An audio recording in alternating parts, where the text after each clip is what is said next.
बऱ्याचदा बरेच लोक कंटाळा आला म्हणून चहा घेतात किंवा सहज कोणी भेटलं म्हणून चहा घेतला जातो. मग आयुर्वेदानुसार हे चहा कॉफी घेणं कितपत योग्य आहे? एक लक्षात घ्या, आयुर्वेद शास्त्राचं साधं सोपं सांगणं आहे, जिथं जे पिकतं तिथं ते खावं.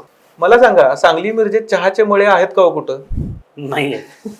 याचाच अर्थ समशीतोष्ण किंवा उष्ण कटिबंधामध्ये चहा हे पेय आरोग्याला हानिकारक ठरू शकतं, कारण त्याचं उत्पादन किंवा त्याचं उत्पन्न होतं कुठं, चहाचे मळे कुठं पिकतात की जिथं वर्षभर तापमान हे 5 डिग्रीपेक्षा कमी असेल अशा थंड हवेच्या ठिकाणी.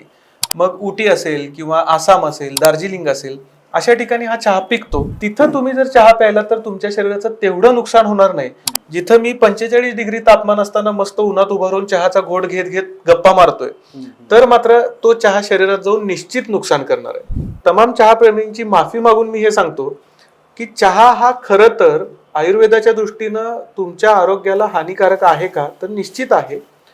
तरी पण मी जसं म्हटलं की मिनिमल डॅमेज पॉलिसी, की मला चहा घ्यायचाच आहे, मला टाळता येणं शक्य नाही, किंवा मी कट्टर चहा प्रेमी आहे आणि मला चहा प्यायचाच आहे, तर तो कधी प्यायचा.